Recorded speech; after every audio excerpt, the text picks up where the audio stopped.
Le 6 juin 1944, à 6h30, Günther Heinricher s'accroupissait à l'intérieur d'un bunker en béton surplombant une étendue de sable que les Américains appelleraient bientôt Omaha Beach. Il avait 20 ans, un fils de ferme de Basse-Saxe qui n'avait jamais tiré sur un autre être humain. Dans les 9 heures suivantes, cela allait changer d'une manière qu'il n'aurait jamais pu imaginer. Le bunker était désigné Widerstands Nest 62, l'une des 15 positions fortifiées le long de ce secteur du mur de l'Atlantique. Heinricher y avait été affecté 3 mois plus tôt. Il avait aidé à creuser des tranchées, à tendre du barbelé et à positionner les mitrailleuses qui pointaient maintenant vers la Manche. Il connaissait chaque mètre de la plage en contrebas. Il savait exactement où tombait la ligne de marée, où le sable cédait la place aux rochers, où les hommes tentant de traverser devraient se regrouper dans les zones de mise à mort que ses officiers avaient soigneusement planifiées. À travers la brume matinale, Heinricher regarda l'horizon se remplir de navires, des centaines, puis des milliers. On lui avait dit que le mur de l'Atlantique était imprenable. On lui avait dit que les Américains étaient mous, indisciplinés, non préparés à une vraie guerre. On lui avait dit beaucoup de choses. Son officier commandant, le lieutenant Bernard Frerking, lui avait dit la veille que si l'invasion venait, il devait l'arrêter sur la plage. Pas dans le bocage, pas dans les villages, sur la plage. Le maréchal Rommel lui-même avait déclaré que les premières 24 heures seraient décisives. Si l'ennemi obtenait une tête de pont, l'Allemagne perdrait la guerre. Rien de tout cela ne le prépara à ce qui allait suivre. Ce que Heinricher vit ce matin-là, et ce qu'il passerait le reste de sa vie à essayer de comprendre, fut le début d'un changement profond dans la façon dont les soldats allemands perçurent leur ennemi américain. Un glissement qui transforma le mépris en confusion, la confusion en un respect réticent, et ce respect en quelque chose approchant la crainte. Ce n'est pas une histoire sur les batailles, c'est une histoire sur la perception, sur la façon dont toute une armée de soldats professionnels fut forcée de reconsidérer tout ce qu'elle croyait savoir sur les hommes qu'elle combattait. Et cela ne commence pas sur les plages de Normandie, mais dans les déserts brûlants d'Afrique du Nord, 18 mois plus tôt. En février 1943, les soldats de l'Afrika Korps avaient toutes les raisons de se sentir confiants. Ils étaient des vétérans. Ils avaient passé 2 ans à combattre les Britanniques à travers la Libye et l'Égypte. Ils avaient été menés par Erwin Rommel, le renard du désert lui-même. Ils savaient comment gagner. Ces hommes avaient survécu à l'étuve de la guerre du désert. Ils avaient appris à combattre dans des tempêtes de sable qui réduisaient la visibilité à néant. Ils avaient maîtrisé l'art du combat blindé à travers de vastes espaces ouverts où une seule erreur tactique signifiait la mort. Ils avaient affronté les forces du Commonwealth britannique à Tobruk et El Alamein. Ils étaient arrivés à moins de 100 kilomètres du canal de Suez. Ils se considéraient, avec une justification considérable, parmi les meilleurs soldats du monde. Lorsque la nouvelle arriva que des troupes américaines avaient débarqué au Maroc et en Algérie dans le cadre de l'opération Torche en novembre 1942, la réaction parmi les soldats allemands alla de l'amusement au mépris pur et simple. Un caporal de la 15e Panzerdivision écrivit à la mi-février 1943 une évaluation typique. « Nous avons combattu l'ami il y a quelques jours », dit-il, utilisant l'argot allemand pour les Américains, et détruit plus de 90 de leurs chars. Nous allons les envoyer, lui et toute sa racaille, en enfer. Cette attitude n'était pas seulement de l'arrogance née de la victoire. Elle était ancrée dans des croyances profondément ancrées sur la société américaine elle-même. La propagande allemande avait passé des années à dépeindre les États-Unis comme une nation décadente, obsédée par l'argent, affaiblie par le mélange racial, incapable de produire de vrais soldats. La vision prédominante dans la Wehrmacht était que les Américains étaient des amateurs jouant à la guerre, tandis que les professionnels allemands faisaient le vrai combat. La bataille du col de Kasserine en février 1943 sembla confirmer tout ce que les Allemands croyaient. Les forces de Rommel déchirèrent des unités américaines inexpérimentées, infligeant plus de 6000 pertes, dont environ 300 tués, 3000 blessés et 3000 capturés. Des chars américains brûlèrent dans les collines tunisiennes. L'infanterie américaine fuit en désordre. Les commandants américains perdirent le contrôle de leurs unités. Les problèmes de la force américaine étaient réels et nombreux. Les unités étaient dispersées sur de larges fronts, sans coordination adéquate. Les communications tombèrent à plusieurs reprises. Certains remplaçants étaient arrivés au front seulement quelques jours avant la bataille, beaucoup n'ayant jamais terminé l'entraînement de base. Un régiment reçut sa première livraison de bazookas le 12 février et dut apprendre à les utiliser contre des blindés allemands 2 jours plus tard. Le major général Lloyd Fredendall, commandant le 2e corps américain, avait positionné ses forces de manière à inviter au désastre. Les unités étaient dispersées sur un front de 50 kilomètres. Les groupes de combat étaient fragmentés et incapables de se soutenir mutuellement. Lorsque l'attaque allemande arriva, les formations américaines furent défaites en détail, une pièce à la fois. Les équipages de chars allemands parlèrent des combats tunisiens avec une approche joyeuse. Après des années à affronter les Britanniques méthodiques et bien approvisionnés, ils trouvèrent les unités américaines désorganisées et facilement paniquées. Les Panzers roulèrent à travers des positions américaines qui auraient dû tenir. L'infanterie se dispersa sous la pression allemande. Les officiers perdirent le contact avec leurs hommes. Rommel lui-même partagea initialement le point de vue méprisant de ses troupes. Il avait étudié les positions américaines, noté la dispersion de leurs forces et identifié ce qu'il appela des faiblesses fondamentales dans leur pensée tactique. Les Américains, croyait-il, étaient à des années de devenir des soldats compétents. Mais quelque chose se produisit pendant ces 5 jours à Kasserine que Rommel n'avait pas prévu. Quelque chose qui planta la première graine du doute dans l'esprit allemand quant à leur évaluation des capacités de combat américaines. Le 4e jour de la bataille, la résistance américaine se raidit. Les tirs d'artillerie, qui avaient été sporadiques et mal coordonnés au début, devinrent soudainement d'une précision dévastatrice. Les unités d'infanterie qui avaient été brisées lors de l'assaut initial se reformèrent et contre-attaquèrent.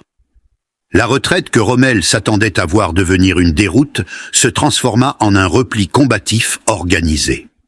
Le 22 février, Rommel prit une décision qui surprit son propre état-major. Il ordonna un retrait, non pas parce qu'il avait été vaincu, mais parce que les Américains ne se comportaient plus comme l'ennemi vaincu qu'il avait anticipé. Dans ses papiers personnels, Rommel consigna plus tard son évaluation révisée. « La conduite tactique de la défense ennemie a été de première classe », écrivit-il. Ils se sont rétablis très rapidement après le premier choc et ont rapidement réussi à endiguer notre avance. Cette phrase « se sont rétablis très rapidement » devint un thème récurrent dans les évaluations allemandes des forces américaines pour le reste de la guerre. Les Allemands s'attendaient à ce que les Américains se brisent. Au lieu de cela, ils plièrent et revinrent. Ce que Rommel et ses officiers ne pouvaient voir, c'était la machine du changement déjà en marche derrière les lignes américaines.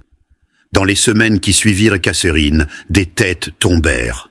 Le général Fredendall fut relevé de son commandement et remplacé par George S. Patton, un type de leader radicalement différent.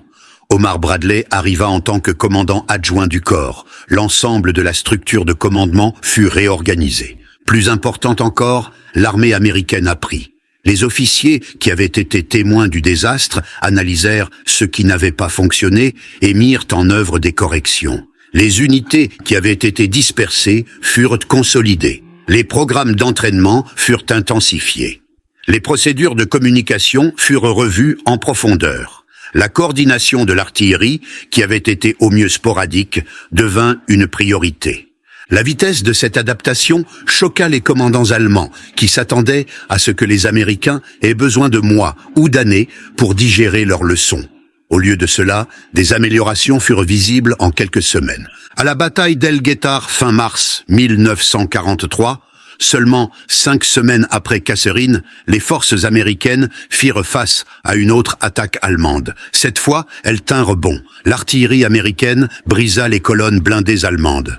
L'infanterie tint ses positions. Les Allemands se retirèrent, n'ayant rien accompli. Ce schéma d'apprentissage rapide définirait l'expérience militaire américaine pendant la Seconde Guerre mondiale.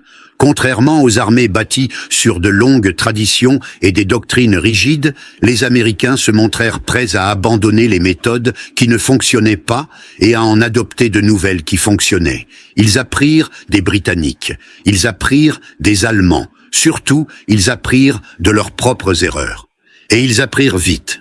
L'armée allemande en Tunisie fut finalement prise en étau entre les forces américaines avançant de l'ouest et les forces britanniques pressant de l'est. Le 13 mai 1943, les vestiges de l'Africa Corps se rendirent avec plus de 260 000 soldats de l'Axe. Ce fut une catastrophe pour l'Allemagne, seconde seulement à Stalingrad. Et parmi ceux capturés se trouvaient nombre des vétérans qui avaient moqué les soldats américains seulement 3 mois plus tôt. Mais les implications complètes de ce que cela signifiait ne deviendraient claires qu'à l'été 1944, qu'en Normandie, lorsque des hommes comme Heinricher virent de leurs propres yeux ce que la puissance industrielle américaine et la détermination américaine pouvaient réellement accomplir. Le matin du 6 juin 1944 changea tout ce que le soldat allemand croyait savoir sur le combat contre les Américains. Heinricher était positionné dans le Widerstandsnest 62, un nid de résistance fortifié surplombant ce que les Alliés avaient désigné comme Omaha Beach. Il servait une mitrailleuse MG-42 avec un champ de tir dégagé sur plusieurs centaines de mètres de sable ouvert. En contrebas, les premières vagues d'infanterie américaine devraient traverser ce terrain de mise à mort sous ses canons. Lorsque les péniches de débarquement apparurent à travers la brume matinale, Heinricher commença à tirer, et il ne s'arrêta pas pendant des heures. L'arme dans ses mains était une MG-42, l'une des mitrailleuses les plus efficaces de la guerre. Elle tirait à un rythme de 1200 coups par minute, si rapide que les tirs individuels se fondaient en un rugissement continu. En dessous de lui, les soldats américains devaient traverser plusieurs centaines de mètres de sable ouvert, tout en étant exposés à ces tirs. Il n'y avait ni couvert, ni dissimulation, seulement du sable, de l'eau et la mort lente d'hommes qui n'avaient nulle part où se cacher. Heinricher estima plus tard qu'il avait tiré plus de 12 000 balles ce matin-là. Il passa plusieurs canons à mesure qu'il surchauffait. Il tira jusqu'à ce que ses mains soient couvertes de cloques et que ses oreilles bourdonnent et que l'odeur de poudre brûlée remplisse le bunker. Il tira jusqu'à ce qu'il manque de munitions pour mitrailleuses et qu'il passe à un fusil. Il tira jusqu'à ce que les Américains percent enfin les défenses et qu'ils soient forcés de se replier. Ce qui se passa sur cette plage a été décrit dans d'innombrables histoires, mais la perspective allemande révèle quelque chose de différent des récits américains d'héroïsme et de sacrifice. Derrière sa mitrailleuse, Heinricher regarda vague après vague de soldats américains tombés. Il les regarda s'empiler à la ligne de flottaison. Il regarda la marée monter et déplacer les corps. Et il regarda autre chose. Il les regarda continuer d'avancer. C'était le détail que les soldats allemands, à travers la Normandie, rapportèrent avec un mélange d'incrédulité et d'horreur. Les Américains ne s'arrêtaient pas. Les péniches de débarquement étaient détruites et d'autres apparaissaient. Des hommes étaient fauchés sur le sable et d'autres couraient en avant pour prendre leur place. Des unités entières étaient anéanties et de nouvelles unités débarquaient pour poursuivre l'assaut. Un opérateur radio allemand, affecté à un bunker près de la position de Heinricher, décrivit plus tard ce qu'il vécut ce matin-là. Dans cette nuit du 6 juin, aucun de nous n'attendait plus l'invasion. Il y avait un vent fort, une couverture nuageuse, épaisse. Mais ensuite, dans la nuit, l'air était plein d'innombrables avions. Nous avons pensé, qu'est-ce qu'ils démolissent ce soir? Mais ensuite, ça a commencé. Un message suivait l'autre. Des parachutistes atterrissent ici, des planeurs là-bas. Enfin, des péniches de débarquement approchent. Au matin, une énorme force navale était en vue. Ce fut le dernier rapport que les postes d'observation avancés purent envoyer avant d'être submergés. Et ce fut le dernier rapport qu'ils reçurent sur la situation. Il n'était plus possible de se faire une idée de ce qui se passait. Les communications radio étaient débrouillées, les câbles coupés, les officiers perdaient toute prise sur la situation. Lorsque ce soldat fut finalement capturé et vit l'ampleur de ce que les Alliés avaient rassemblé, sa réaction résuma ce que de nombreux Allemands ressentaient. « Au début, j'étais plutôt déprimé, bien sûr, dit-il. Moi, un vieux soldat, prisonnier de guerre après quelques heures de l'invasion. Mais quand j'ai vu le matériel derrière le front ennemi, je n'ai pu que dire « Vieux, quelle chance tu as eue !» Un officier allemand de la 352e division d'infanterie défendant le secteur à côté de la position de Heinricher décrivit plus tard l'impact psychologique. « On nous avait dit que les Américains étaient de mauvais soldats, dit-il. On nous avait dit qu'ils ne se battraient pas. Mais ils sont venus à travers cette plage vers nos canons. Ils ont continué à venir. Nous les avons tués, et ils continuaient à venir. Aucun soldat ayant vécu cela ne pouvait conserver du mépris pour un tel ennemi. L'échelle physique de l'invasion amplifia le choc psychologique. Les défenseurs allemands regardèrent la Manche et virent une armada qui défiait la compréhension. Un soldat allemand capturé, défilant devant les dépôts de ravitaillement établis sur la plage en quelques heures seulement après le débarquement, aurait fait une observation devenue célèbre parmi les officiers logistiques. « Je sais comment vous nous avez vaincus », dit-il. « Vous avez empilé les approvisionnements, puis vous les avez laissés tomber sur nous. » Il avait plus raison qu'il ne le pensait. La guerre en Europe était ce que les Allemands appelaient une Materialschlacht, une bataille de matériel. Et les Américains menaient cette bataille sur une échelle que les Allemands pouvaient à peine imaginer. Dans les 48 heures suivant les débarquements initiaux, plus de 130 000 soldats avaient débarqué. En une semaine, plus de 300 000. Les Alliés avaient construit des ports artificiels à partir de composants préfabriqués transportés à travers la Manche. Ils avaient créé un port là où aucun port n'existait. Les officiers allemands, qui avaient étudié l'impossibilité de ravitailler une force d'invasion à travers des plages ouvertes, regardèrent maintenant l'impossible se produire devant eux. Ces ports artificiels, nom de code Mulberry, étaient des merveilles d'ingénierie. Les Alliés avaient coulé de vieux navires pour créer des brise-lames. Ils avaient flotté d'énormes caissons en béton à travers la Manche. Ils avaient assemblé des ponts flottants et des jetées pouvant monter et descendre avec les marées. Un nouveau port apparut sur la côte française en l'espace de quelques jours. Les officiers allemands, qui avaient combattu de la France à l'Afrique du Nord et à la Russie, qui avaient entendu parler des impossibilités logistiques qui avaient condamné l'opération Seleuwe, regardèrent cela et comprirent qu'ils combattaient quelque chose de sans précédent. Ce qui venait n'était pas une armée, mais une force de la nature.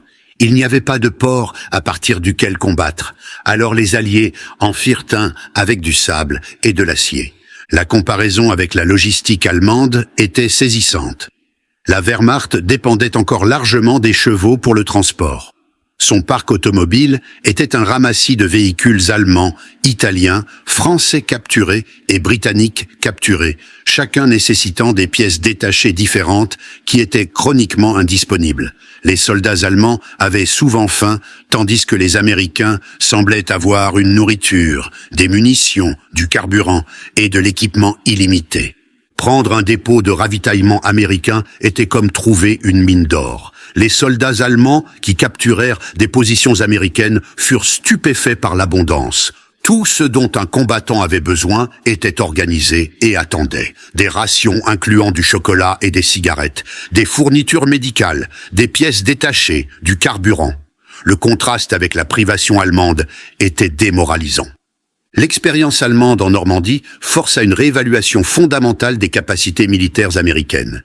Mais ce n'était pas seulement le matériel qui impressionna les soldats allemands, c'était la façon dont les Américains combattaient une fois sortis de ces plages. Dans le paysage de bocage de Normandie, les tactiques de l'infanterie américaine évoluèrent à une vitesse qui alarma les commandants allemands.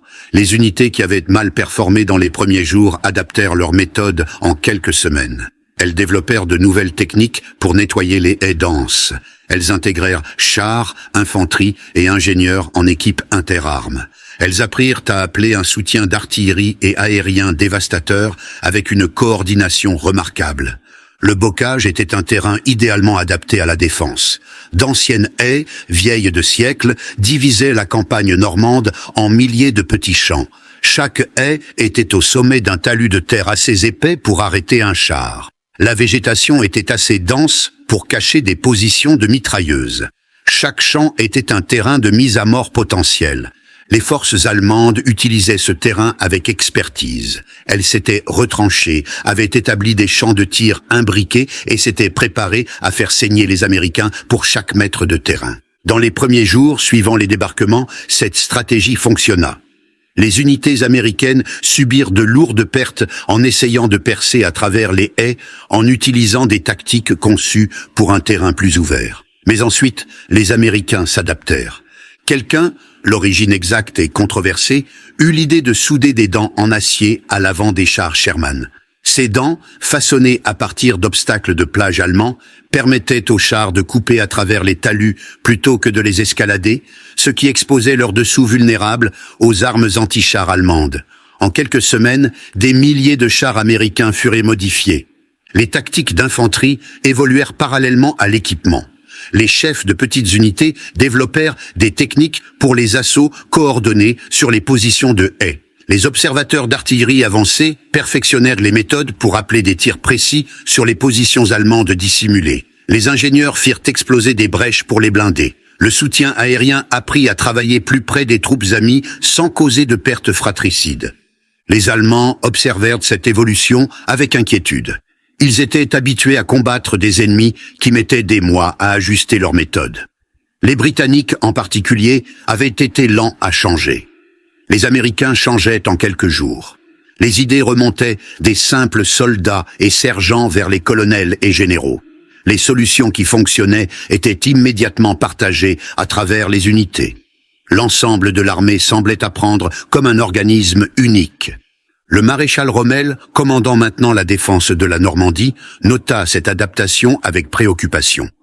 La supériorité écrasante de l'ennemi en artillerie, écrivit-il dans un rapport à Berlin, et plus encore dans les airs, a brisé le front. Leur grande supériorité en artillerie et leur approvisionnement exceptionnellement important en munitions sont également évidents.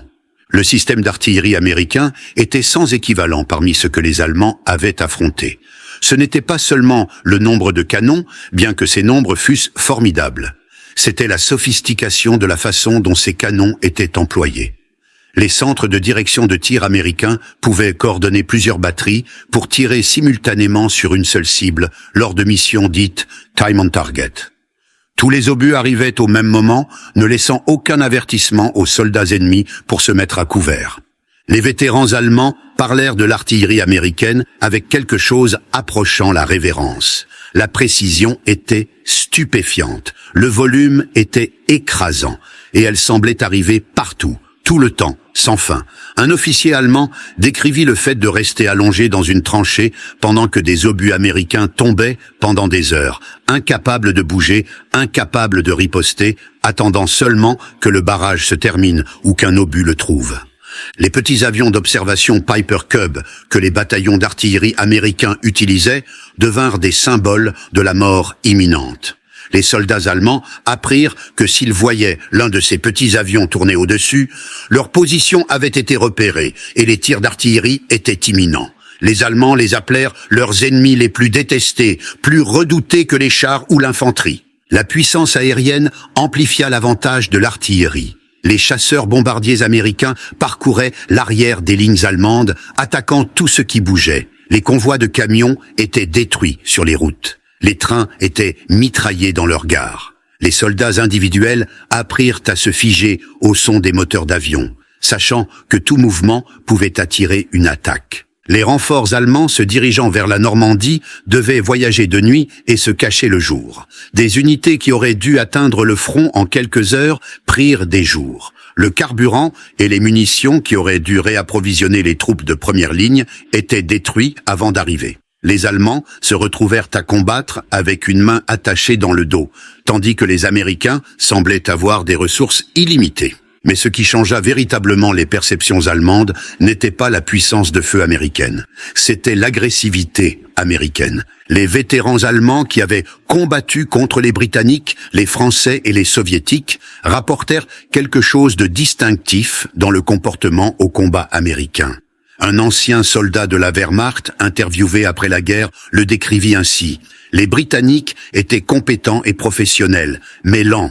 Ils n'attaquaient qu'avec une force absolument écrasante. Les Russes étaient des soldats capables, mais leur tactique était souvent grossière. Les Américains étaient différents. Ce qui frappait le plus les soldats allemands était l'agressivité américaine. S'il y avait une différence entre les Américains et les autres alliés européens, c'était dans leur réaction à une attaque. Les autres alliés retourneraient immédiatement le feu et se déplaceraient vers une position plus favorable.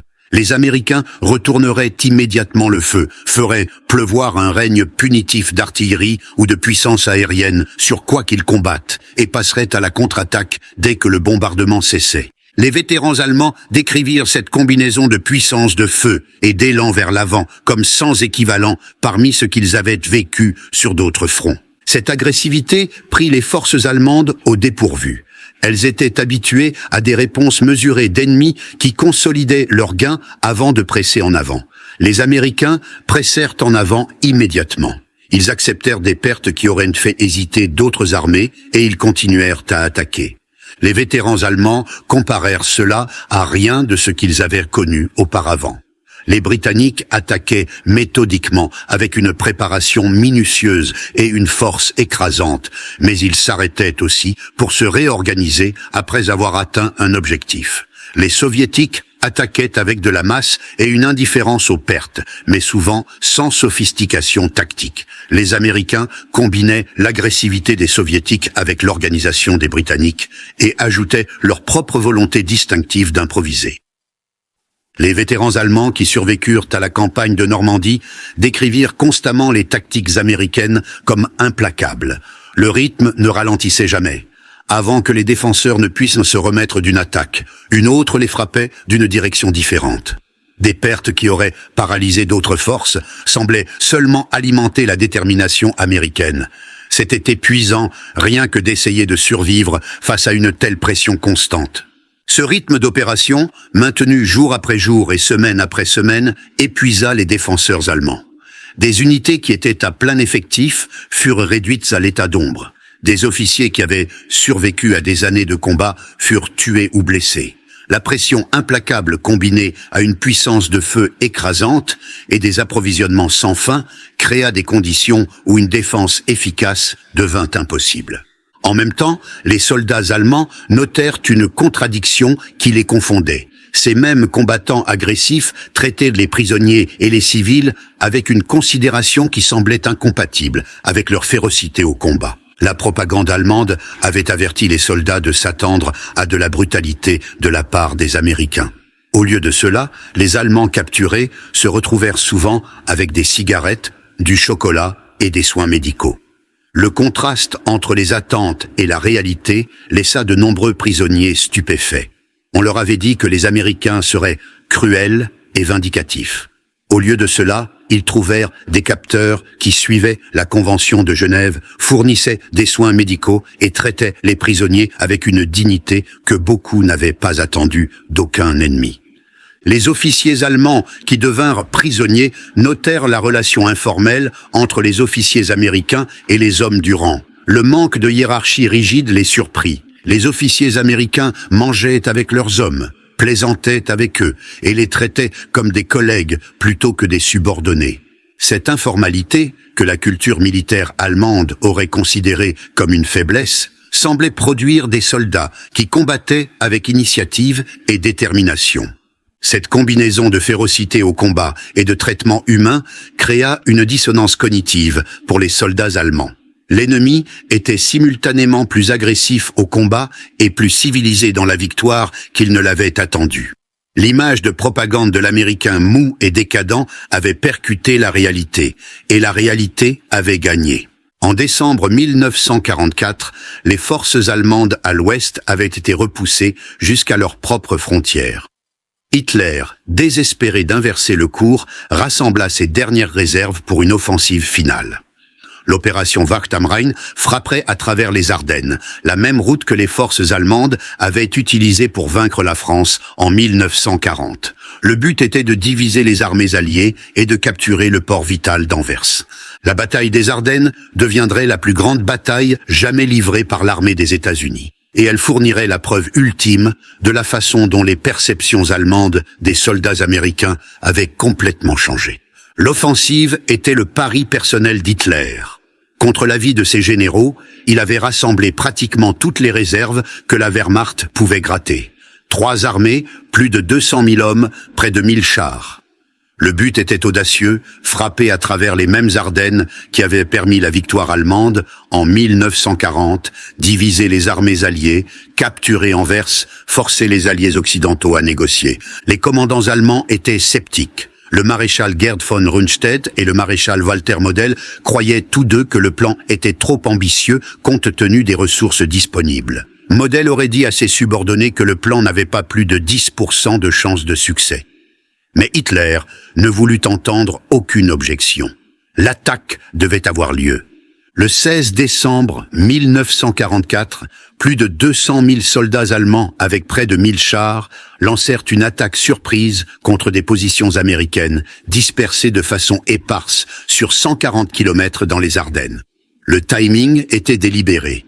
Hitler avait attendu des conditions météorologiques qui cloueraient les avions alliés au sol. Un épais brouillard et de la neige recouvraient la région, neutralisant la supériorité aérienne qui avait dévasté les forces allemandes en Normandie. L'assaut initial obtint une surprise tactique complète. Les unités américaines, beaucoup d'entre elles inexpérimentées ou épuisées par des combats précédents, furent submergées. Dans certains secteurs, les forces allemandes avancèrent de 80 km dans les premiers jours. La surprise était totale. Les renseignements alliés n'avaient pas détecté l'énorme concentration allemande. Les commandants, qui auraient dû être alertes à la possibilité d'une attaque, s'étaient convaincus que la guerre était presque gagnée. Le secteur des Ardennes était considéré comme un secteur calme, un endroit pour reposer des divisions fatiguées et en entraîner de nouvelles. Certains soldats américains étaient si complaisants qu'ils l'appelaient le front fantôme. Les forces allemandes exploitèrent cette complaisance impitoyablement. Des commandos spécialement entraînés portant des uniformes américains s'infiltrèrent derrière les lignes alliées pour répandre la confusion. Ils changèrent les panneaux routiers, coupèrent les lignes de communication, répandirent de fausses rumeurs. Les procédures de sécurité américaines s'effondrèrent dans le chaos, alors que les soldats essayaient de distinguer les vrais Américains des infiltrés allemands en posant des questions sur le baseball et les capitales des États. Pendant un moment, il sembla que l'ancienne évaluation allemande pourrait être validée. Des unités américaines se brisèrent, des milliers se rendirent. La division la plus inexpérimentée, la 106e d'infanterie, perdit 2 régiments entiers, plus de 7000 hommes, dans l'une des plus grandes redditions massives de l'histoire militaire américaine. Mais ensuite, quelque chose se produisit. Quelque chose qui cristallisa tout ce que les soldats allemands avaient appris sur leur ennemi au cours des 2 années précédentes. Les forces américaines dans la ville carrefour de Bastogne refusèrent de battre en retraite.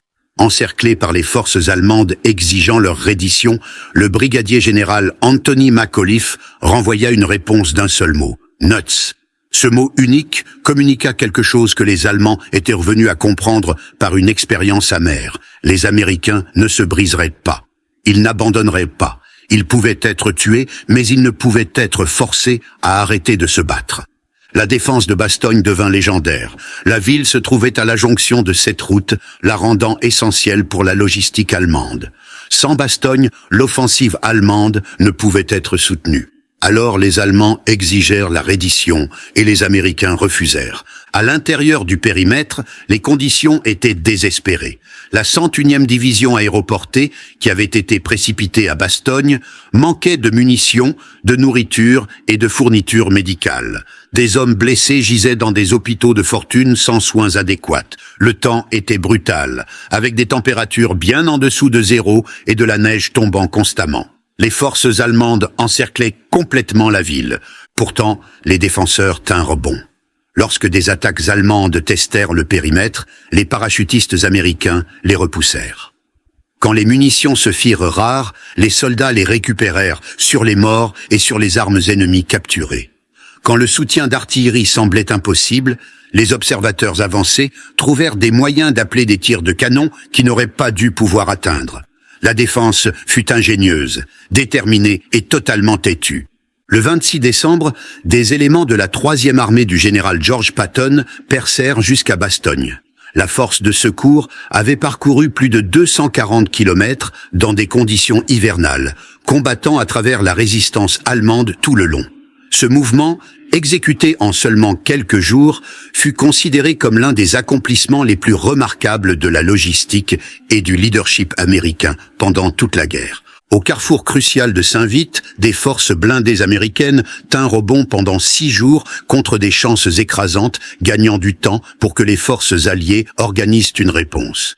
De petites unités d'ingénieurs et d'infanterie retardèrent les pointes allemandes en défendant des carrefours qu'ils n'avaient aucun espoir réaliste de tenir. Des soldats brûlèrent ou déplacèrent des stocks d'essence critiques pour les empêcher de tomber entre les mains de chars allemands qui manquaient désespérément de carburant. La vitesse et la précision avec lesquelles l'artillerie américaine répondit à l'offensive stupéfièrent les commandants allemands. Des unités qui avaient été en désordre 48 heures plus tôt délivraient soudainement des tirs coordonnés qui brisaient les formations allemandes. À la crête d'Elsenborn, dans le secteur nord des Ardennes, les forces américaines concentrèrent près de 350 canons et créèrent ce que les soldats allemands décrivirent comme un mur d'acier. La 6e armée Panzer SS, la formation d'élite d'Hitler, se heurta littéralement à ce mur. Leur avance s'arrêta net. Lorsque le temps s'éclaircit le 23 décembre, la puissance aérienne américaine entra dans la bataille. L'impact fut dévastateur.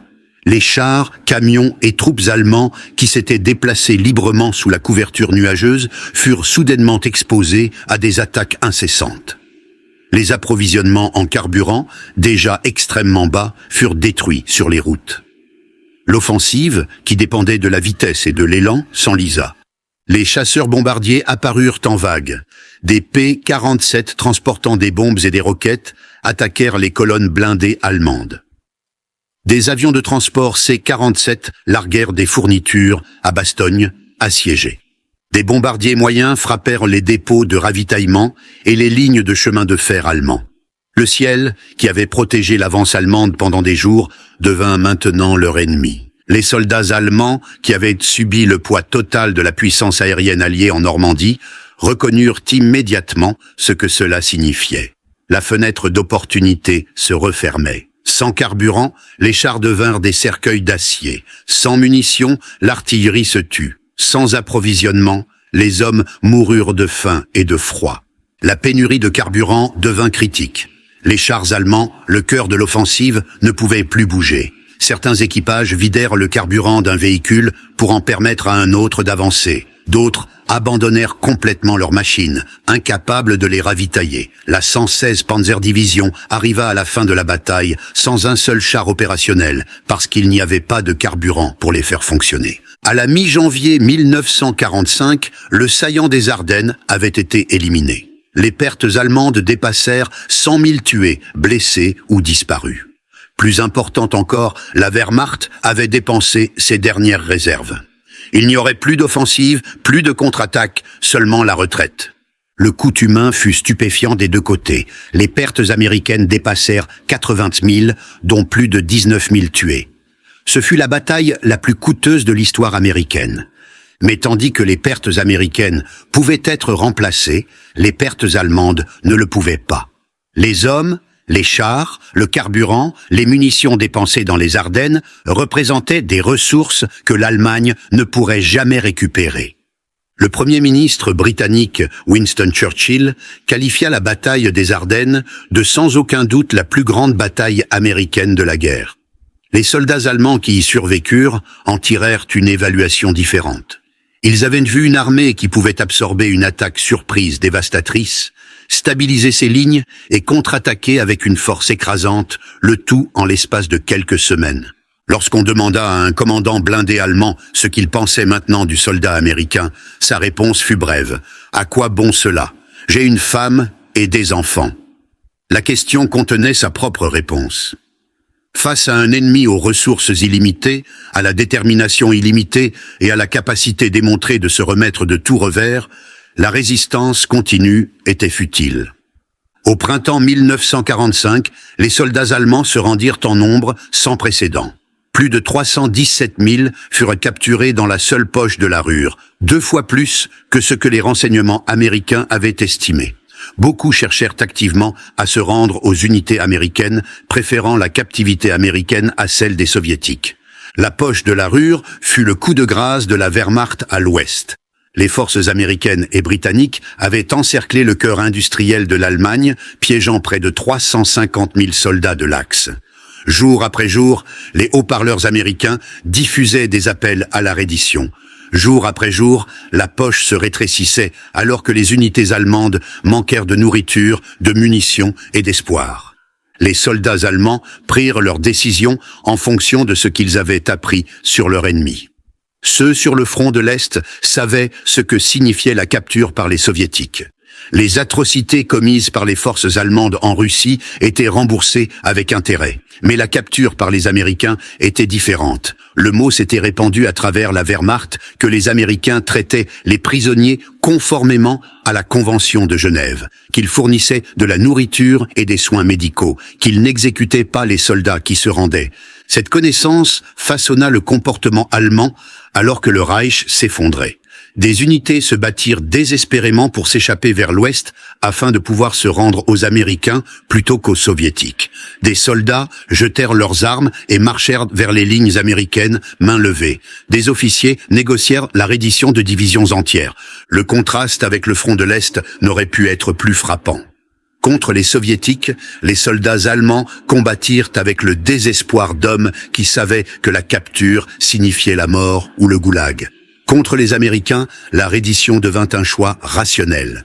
Mieux valait passer la guerre dans un camp de prisonniers américains que de mourir dans une bataille sans espoir. Un soldat allemand, demandé pourquoi il se rendait si facilement, donna une réponse qui captura la vision allemande transformée de l'ennemi américain. Les Allemands auraient dû penser à certaines de ces choses avant de commencer la guerre, dit-il, particulièrement avant d'attaquer les Russes. Mais quand on a le choix entre les captivités, je suis content de m'être rendu aux Américains. En 2017, un Allemand nommé Günther Grau, alors âgé de 91 ans, monta sur un vélo électrique pour se rendre à la base militaire de Joint Base Lewis-McChord dans l'État de Washington. Il avait fait ce voyage pour dire merci. Grau avait été capturé en Normandie en août 1944, blessé par une grenade à l'âge de 18 ans. Il avait été transporté dans un camp de prisonniers de guerre, à ce qui est maintenant Joint Base Lewis-McChord. Ce qu'il y vécut contredisait tout ce qu'on lui avait dit sur les Américains. Au lieu de brutalité, il trouva de la crème glacée et du Coca-Cola. Au lieu de travail forcé et de famine, il trouva un travail payé 80 centimes par jour et une nourriture plus abondante que tout ce qui était disponible dans l'Allemagne en guerre. Il écrivit plus tard sur le fait de se tenir devant une boutique dans le camp de prisonniers, essayant de décider s'il achèterait de la crème glacée ou du Coca-Cola, et réalisant soudain à quel point il avait été incroyablement chanceux d'avoir été capturé par les Américains plutôt que par les Russes. Grau n'était pas unique. À travers les États-Unis, les prisonniers de guerre allemands furent détenus dans des camps dont beaucoup se souvinrent comme de la période la plus confortable de leur expérience de guerre. Ils travaillaient dans des fermes, ils apprirent l'anglais. Certains formèrent des amitiés avec des gardes américains et des civils locaux qui durèrent le reste de leur vie. Il y eut plus de 400 camps de prisonniers de guerre dispersés à travers les États-Unis pendant la Seconde Guerre mondiale, détenant près de 400 000 prisonniers allemands à leur apogée. Les camps devinrent de petites communautés allemandes au cœur de l'Amérique. Les prisonniers produisirent des journaux en allemand. Ils organisèrent des orchestres et des groupes de théâtre. Ils jouèrent au football sur des terrains entourés de barbelés. De nombreux agriculteurs américains en vinrent à dépendre du travail des prisonniers allemands. Les prisonniers récoltèrent des cultures, défrichèrent des terres et effectuèrent le travail agricole que les hommes américains partis à la guerre ne pouvaient plus faire. Certains agriculteurs développèrent un véritable respect pour l'éthique de travail de leurs ouvriers allemands. Certains Allemands furent surpris de constater que la haine américaine qu'on leur avait promise n'existait tout simplement pas. Le traitement n'était pas parfait. Les conditions variaient d'un camp à l'autre. Certains prisonniers firent de face à de l'hostilité, certains subirent des abus. Mais comparé à ce que les prisonniers de guerre vécurent ailleurs dans le monde, y compris ce que les prisonniers détenus par l'Allemagne subirent, les camps américains étaient remarquablement humains. La nourriture était abondante. Les prisonniers allemands mangeaient les mêmes rations que les soldats américains. Des soins médicaux étaient fournis. Le travail était souvent dur, mais pas punitif. Des programmes éducatifs étaient disponibles, des services religieux étaient permis. Le contraste avec la famine, la brutalité et le meurtre qui caractérisaient les camps de prisonniers allemands pour les prisonniers soviétiques était absolu. Certains prisonniers allemands prirent même du poids pendant leur captivité. Ce détail, trivial en soi, devint symbolique de l'approche américaine. Les Américains avaient des ressources à brûler. Ils pouvaient se permettre de bien traiter même leurs ennemis. Cette abondance était en soi une démonstration de puissance nationale qui impressionna les prisonniers allemands bien plus que toute propagande n'aurait pu le faire. Ce traitement créa une impression puissante qui persista longtemps après la guerre. Les vétérans allemands qui avaient combattu contre les Américains parlèrent souvent de leur ancien ennemi avec un respect qui surprit les jeunes générations. Ils s'étaient attendus à des monstres et avaient trouvé des êtres humains. Ils s'étaient attendus à la barbarie et avaient trouvé une étrange combinaison de violence écrasante au combat et de décence authentique dans la victoire. Günther Heinricher, le mitrailleur d'Omaha Beach, survécut à la guerre. Il retourna à l'agriculture en Basse-Saxe et essaya d'oublier ce qu'il avait fait le 6 juin 1944. Mais les souvenirs ne le quittèrent pas. Pendant des années, Heinricher ne parla à personne de son expérience sur la plage. Il vécut sa vie, se maria, éleva une famille, travailla la terre. Mais la nuit, les images revenaient. Les péniches de débarquement, les soldats courant dans le ressac, les corps s'empilant sur le sable, les tirs sans fin. En 1959, Heinricher tomba sur une série d'articles de magazines sur le D-Day, écrits par le journaliste Paul Carrel. En lisant les récits, il remarqua quelque chose d'étrange. Aucun d'eux ne mentionnait le secteur de plage qu'il avait défendu. La position, dont il savait qu'elle avait infligé des pertes dévastatrices à l'assaut américain, avait simplement été laissée de côté dans l'histoire. Heinricher contacta Carrel, qui le reconnut comme un témoin précieux. Grâce aux relations du journaliste, Heinricher put contacter d'autres vétérans qui avaient défendu le même secteur. Ensemble, ils reconstituèrent ce qui s'était passé ce matin-là. En 1963, Heinricher retourna en Normandie pour la première fois. Il visita le cimetière américain surplombant la plage où il avait tiré avec sa mitrailleuse. Il marcha parmi les croix blanches marquant les tombes d'hommes qu'il avait peut-être tués et il pleura. Le cimetière de Colville-sur-Mer contient les restes de plus de 9000 militaires américains, la plupart tués pendant l'invasion de Normandie. Les croix blanches et les étoiles de David s'étendent sur des pelouses bien entretenues, surplombant les plages mêmes où ils sont tombés. Pour Heinricher, marcher parmi ces tombes était confronter le coût humain de ses actions d'une manière qui ne pouvait être évitée ou minimisée. Plus tard, grâce aux efforts d'historiens, Heinricher fut mis en contact avec un vétéran américain nommé David Silva, qui avait été blessé sur cette même plage. Les deux hommes se rencontrèrent en Normandie en 2004, 60 ans après la bataille. Ils s'embrassèrent, ils pleurèrent ensemble, ils passèrent 4 jours à filmer, revivant les événements qui les avaient réunis. Avant de se séparer, les deux hommes convinrent que ce serait leur dernier voyage en Normandie. C'était leur façon de s'assurer qu'ils ne se rencontreraient plus jamais dans cette vie. Heinricher mourut en 2006. Silva le suivit en 2010. La transformation de la façon dont les soldats allemands voyaient les troupes américaines entre 1943 et 1945 fut profonde et complète. Elle passa du dédain au respect, puis à quelque chose approchant la crainte. Au col de Kasserine, les vétérans allemands s'attendaient à une victoire rapide contre des amateurs mous. À la fin des Ardennes, ils avaient appris que les forces américaines pouvaient absorber des revers catastrophiques et en ressortir plus fortes. Ils avaient vu une capacité industrielle qui pouvait fournir des remplacements sans fin d'hommes et de matériel. Ils avaient vécu une puissance d'artillerie et aérienne si écrasante que le courage individuel et la compétence tactique devenaient sans importance. Mais peut-être que la leçon la plus importante que les soldats allemands tirèrent de leur expérience de combat contre les Américains fut aussi la plus surprenante.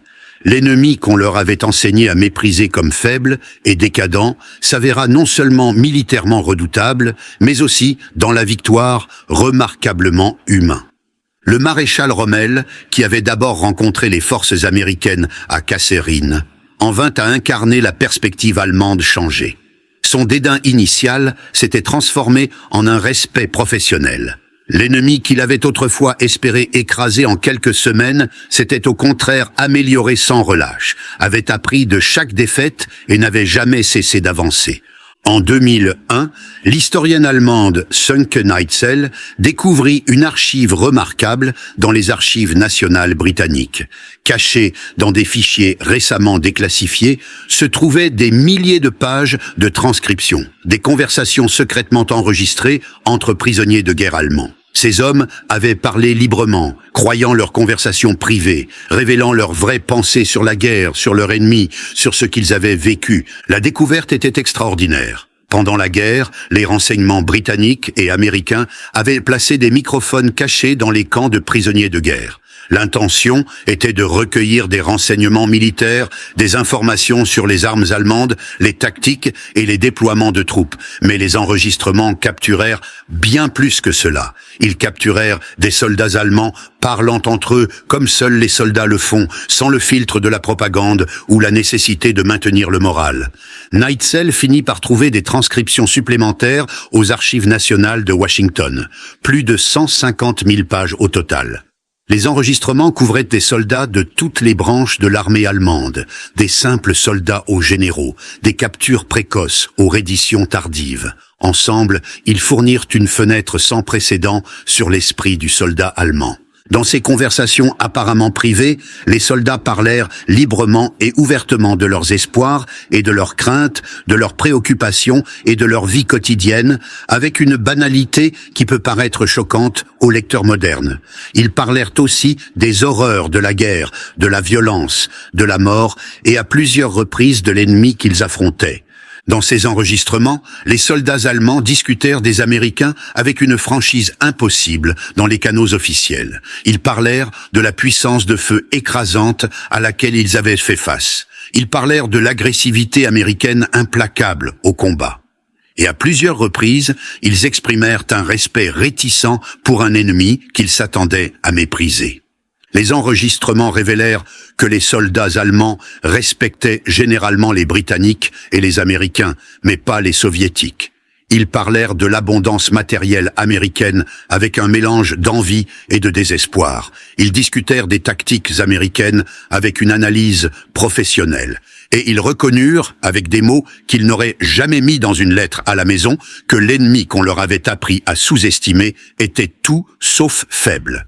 Une conversation enregistrée captura l'évolution de la pensée allemande. Un vétéran expliqua à un nouveau prisonnier que les Américains n'étaient pas ce que la propagande avait promis. Ils n'étaient pas mous, ils n'étaient pas lâches. Ils combinaient des ressources matérielles écrasantes avec une agressivité au combat qui prenait les forces allemandes au dépourvu.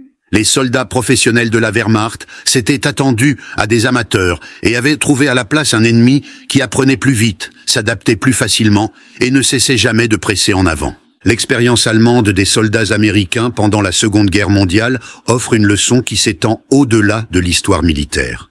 C'est une leçon sur le danger de sous-estimer un ennemi basé sur des hypothèses culturelles. C'est une leçon sur l'écart entre la propagande et la réalité. Et c'est une leçon sur la rapidité avec laquelle un mépris confiant peut se transformer en un respect craintif lorsqu'il est confronté à des preuves qui contredisent des croyances chères.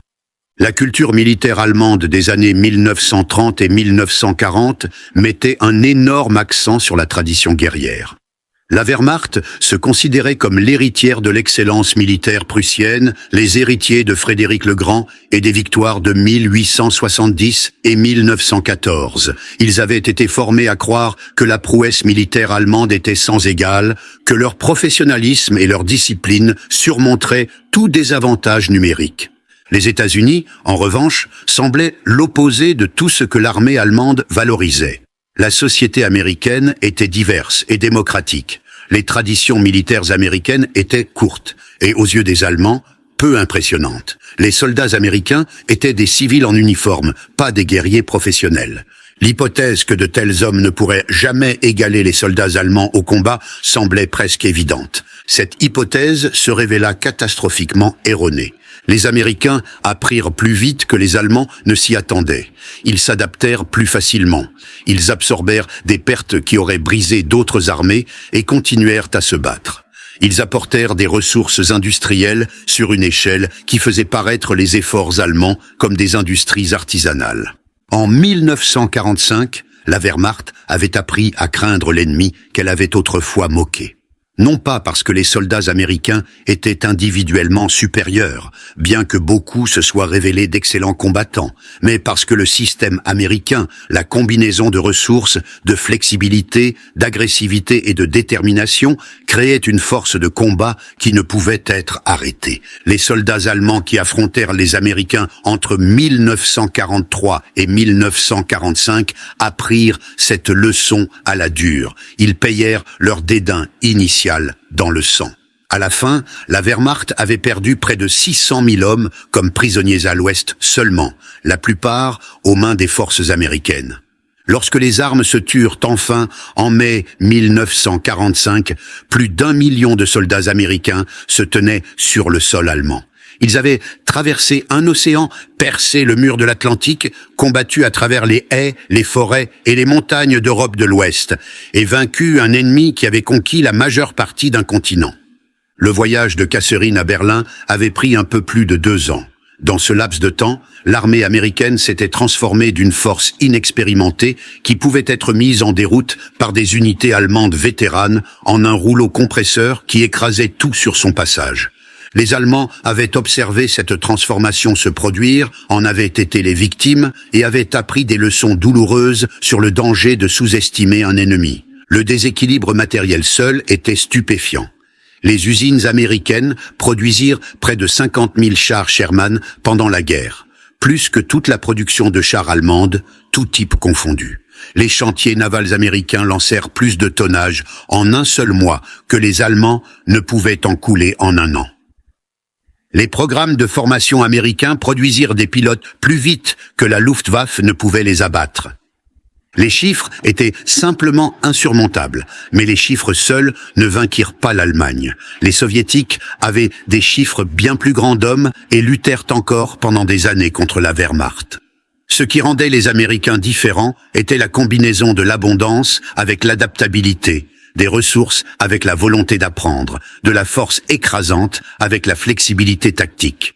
Les soldats allemands remarquèrent toutes ces qualités. Ils remarquèrent que les unités américaines qui avaient mal performé un jour performaient mieux le lendemain. Ils remarquèrent que les solutions américaines aux problèmes tactiques se répandaient rapidement à travers l'armée. Ils remarquèrent que les commandants américains étaient prêts à essayer de nouvelles approches plutôt que de s'accrocher à des doctrines qui ne fonctionnaient pas. Cette flexibilité, plus que n'importe quelle arme ou tactique unique, rendait les Américains dangereux. Les soldats allemands qui furent témoins de cette transformation portèrent leurs souvenirs pour le reste de leur vie. Certains, comme Grau, en vinrent à éprouver de la gratitude envers leur ancien ennemi. D'autres, comme Heinricher, portèrent une culpabilité et un chagrin qui ne guérirent jamais complètement. Tous avaient été forcés d'abandonner les certitudes confortables de la propagande et de confronter une vérité inconfortable. Les Américains n'étaient pas ce qu'on leur avait dit. Ils étaient quelque chose de bien plus redoutable. Et au moment où les soldats allemands comprirent cela, il était bien trop tard. C'est la leçon qui émerge de l'expérience allemande des soldats américains pendant la Seconde Guerre mondiale. Les perceptions formées dans l'ignorance ne peuvent persister que jusqu'à ce qu'elles entrent en collision avec la réalité. Et lorsque cette collision se produit, l'éveil est souvent brutal, final et irréversible. Les vétérans qui survécurent à cette collision des deux côtés passèrent le reste de leur vie à traiter ce qu'ils avaient vécu. Certains trouvèrent la réconciliation, comme Heinricher et Silva, se rencontrant 60 ans après avoir essayé de se tuer. Certains trouvèrent la paix, comme Grave roulant à vélo à travers un océan pour dire merci. Certains ne se remirent jamais, hantés par des souvenirs qu'aucune quantité de temps ne pouvait diminuer. Mais tous, Allemands et Américains, savaient quelque chose qui ne peut être appris que par l'expérience directe. Ils savaient ce que la guerre coûte vraiment. Ils savaient de quoi les hommes sont capables, à la fois le pire et le meilleur. et ils savaient que l'ennemi qu'on leur avait appris à haïr était, en fin de compte, fait de la même chair et du même sang, des mêmes espoirs et des mêmes craintes qu'eux-mêmes.